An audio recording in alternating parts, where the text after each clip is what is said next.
जाएंगे हम पहला कुरिन्थियों उसका 10 अध्याय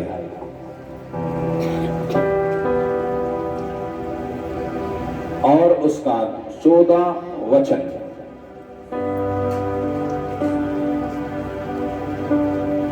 यहां इस प्रकार लिखा है, इस कारण हे मेरे प्यारो मूर्ति पूजा से बचे रहो। मैं बुद्धिमान जानकर तुमसे कहता हूं, जो मैं कहता हूं उसे तुम परखो। वह धन्यवाद का कटोरा जिस पर हम धन्यवाद करते हैं, क्या मसीह के लहू की सहभागिता नहीं? वह रोटी जिसे हम तोड़ते हैं, क्या मसीह की देह की सहभागिता नहीं? इसलिए कि एक ही रोटी है, सो हम भी जो बहुत हैं एक देह हैं, क्योंकि हम सब उसी एक रोटी में भागी होते हैं। जो शरीर के भाव से इजरायली हैं उनको देखो, क्या बलिदानों के खाने वाले वेदी के सहभागी नहीं? फिर मैं क्या कहता हूं कि मूर्त का बलिदान कुछ है या मूर्त कुछ है नहीं, वरन यह है कि अन्य जाति जो बलिदान करते हैं वह परमेश्वर के लिए नहीं परंतु दुष्टात्माओं के लिए बलिदान करते हैं। मैं नहीं चाहता कि तुम दुष्टात्माओं के सहभागी हो। तुम प्रभु के कटोरे और दुष्टात्माओं के कटोरे दोनों में से पी नहीं सकते। तुम प्रभु की मेज और दुष्टात्माओं की मेज दोनों के साझी नहीं हो सकते। क्या हम प्रभु को रीस दिलाते हैं? क्या हम उससे शक्तिमान हैं? जोर के बोलो आमीन। तारीफ करो परमेश्वर की।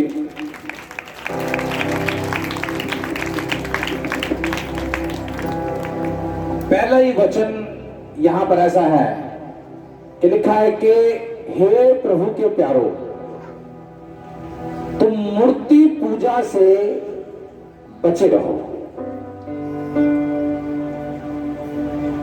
ऐसे बहुत सारे विश्वासी हैं, जानबूझकर या फिर अनजाने में वो मूर्त पूजा में, बुत पूजा में, मूर्ति पूजा में हाथ लगाते हैं और फिर आकर यहां कलीसिया में भी अपने आप को विश्वासी समझते हैं। समझ जाओ, उसको पीने के बाद आप क्या कर रहे हो? आप कर क्या रहे हो? सोचो।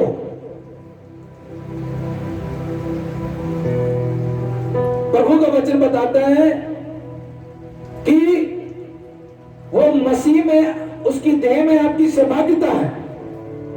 अभी आपने रोटी तोड़ी है, अभी आपने रोटी तोड़ी है और यहां से बाहर जाके आप प्रसाद खाओ, वो ठीक नहीं है।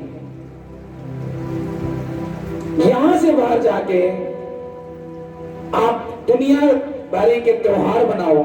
मैंने पिछले संडे में भी यही बात बताई थी आपको। अगर विश्वासी हो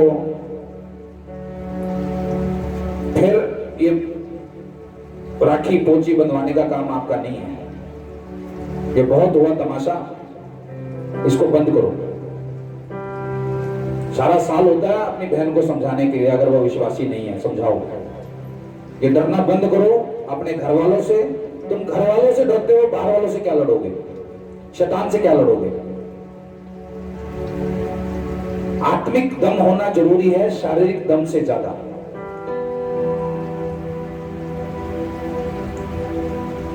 यहां पर लिखा है कि तुम उस कटोरे से खा रहे हो जो मसीह का कटोरा है, उसकी देह में सहभागी हो रहे हो। अभी आप हुए, 2 महीने बाद कोई त्योहार आएगा, आप उसको करने लगोगे या फिर दबाव में करने लगोगे या लोगों को दिखाने के लिए करोगे और कहोगे कि हमारा मन साफ है। यही चीजें हैं जो आपकी लाइफ में परेशानियां, प्रॉब्लम्स को खड़ी करती हैं। आपके पड़ोसी को समझ आ रहा है तो पूछो उससे कि आपको समझ में आ रहा है।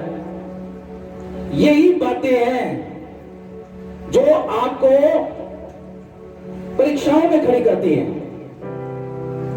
इतने ब्लंट हो जाओ, इतने कोरे हो जाओ प्रभु में चलने के लिए कि लोग आपके पास आने से हिचके, आपको बोलने से कि ये चीज कर ले।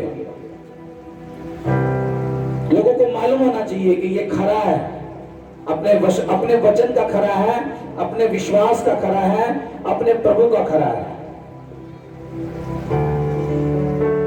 फिर लिखा है कि उसकी देह में सहभागी हो रहे हो, उसकी रोटी खाते हो,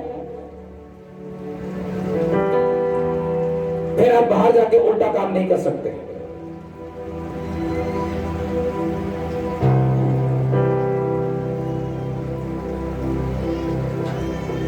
और देखो यहां क्या लिखा है,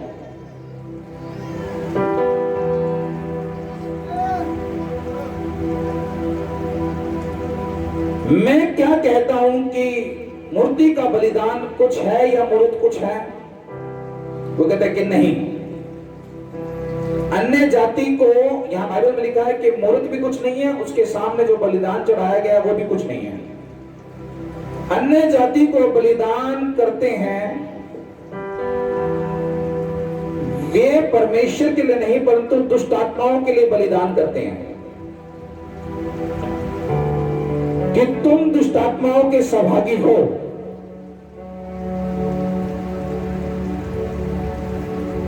परमेश्वर प्रभु में आप क्या हो गए? मसीह की देह में सहभागी हो गए। किसमें सहभागी हो गए? आपने प्रभु भोज लिया, आप मसीह की देह में सहभागी हो।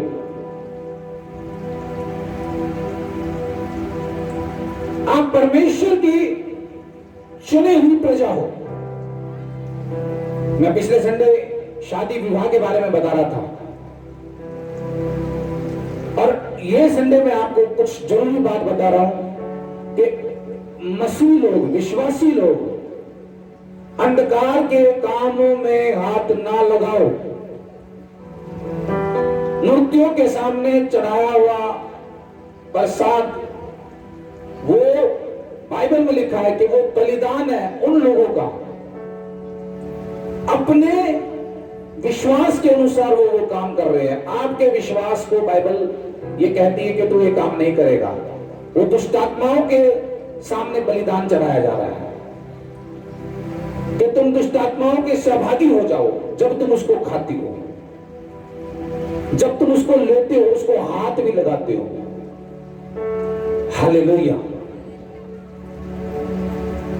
तुम परमेश्वर के हो, कोई चीज तुम्हें टच नहीं कर सकती, लेकिन तुम जिस चीज को छुओगे वो चीज तुम्हारे लिए उल्टा या सही प्रभाव लेकर आती है। अभी आपने प्रभु भोज को छुआ, अपने पड़ोसी से पूछो छुआ, तो वो आपके लिए पॉजिटिव प्रभाव लेकर आएगा। आपने प्रभु भोज को छुआ, उसके बाद आप कोई और प्रसाद खा रहे हो, बलिदान खा रहे हो, यह प्रभु भोज आपको मसीह की देह में सहभागी करता है।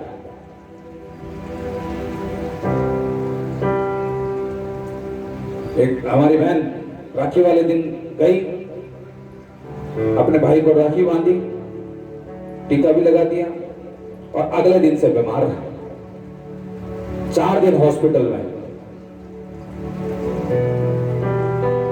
फिर मैंने बताया कि ये काम तुमने करा इसलिए तुम बीमार हो, क्षमा मांगो चंगे हो जाओगे। क्षमा मांगी, चंगी हो गई।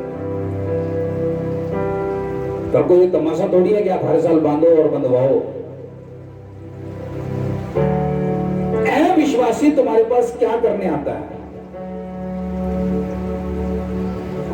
उसको मालूम होना चाहिए ये प्रभु का पक्का है। वो तुम्हें इसलिए तुम्हें राखी बांधती है क्योंकि उसे मालूम है कि ये मेरा भाई प्रभु में कच्चा है, ये मेरे प्रेम को देख के प्रभु के प्रेम में डाउन हो जाएगा। हालेलुया। मूर्तों के सामने बलिदान के समान है वो।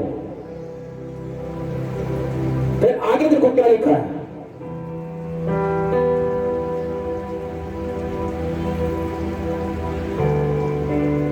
कि तुम दुष्टात्माओं के सहभागी हो जाओ, यानी कि ऐसा करने से तुम दुष्टात्माओं के सहभागी हो जाते हो।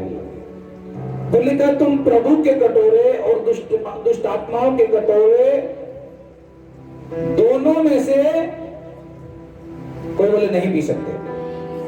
हालेलुया। हैं? दोनों कटोरों में से नहीं पी सकते। प्रभु का वचन बताता है कि तुम प्रभु के कटोरे और दुष्टात्माओं के कटोरे दोनों में से नहीं पी सकते। तुम प्रभु की मेज और दुष्टात्माओं की मेज दोनों के साथी नहीं हो सकते। जोर की कहो आमीन। प्रभु का कटोरा आप लगा रहे हो, फिर दुष्टात्माओं का कटोरा लगा रहे हो। अक्सर लोगों का बहाना यह है कि हमारे मन में प्रभु है। मैं कहता हूं जिसके मन में प्रभु हो उसके कर्म में भी प्रभु होना चाहिए। हालेलुया। जिसके मन में प्रभु है उसके बातों में, उसके कामों में प्रभु होगा। हालेलुया। दुकानदार हो, दुकान पे वो चीजें बेचो जो किसी को गलत ना लेके जाए। जॉब करते हो, जॉब में वो काम करो कि आप दुष्टात्मा के कटोरे में से कुछ पियो ना। बिजनेस करते हो फिर तो आप खुद मालिक हो अपने काम के, आपको मर्जी है जो करना करो, जो करना नहीं करना। फिर वो चीजें करो जो केवल परमेश्वर को महिमा दे और आपकी गवाहियां खराब ना हो। हालेलुया। यहां पे लिखा है कि तुम दोनों कटोरों में से नहीं पी सकते। अगर कोई है भाई है, विश्वासी है और मेरी बात सुन रहा है तो इस बात को ध्यान से समझे, ये उसके लिए नहीं है, वो फ्री है, करने के लिए करो, हमें कोई प्रॉब्लम नहीं है। लेकिन खुदा के लोग नहीं करेंगे। हालेलुया। वो लोग नहीं करेंगे जिन्होंने प्रभु को ग्रहण कर लिया, जिन्होंने बपतिस्मा ले लिया, जो प्रभु के पीछे हो गए। दो कटोरे हैं, एक शैतान का कटोरा, एक प्रभु का कटोरा। मुझे बताओ कौन से कटोरे से पियोगे? कौन से कटोरे से पियोगे? प्रभु के कटोरे से पियोगे। हाँ जी।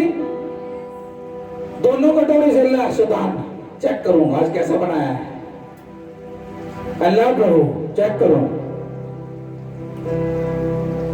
तुम्हारी हालत उस धोबी के उसके समान हो जाएगी जो ना घर का ना घाट का,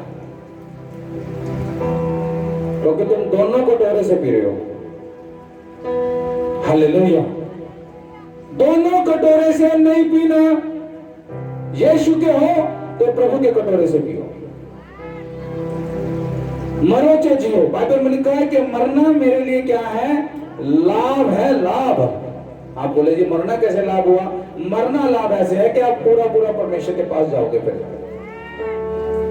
लेकिन मरने की जरूरत नहीं है। जीवित रहो लंबी उम्र से, खुदा के कामों को करो, लेकिन ये दो दो कटोरे वाली लाइफ मत जियो।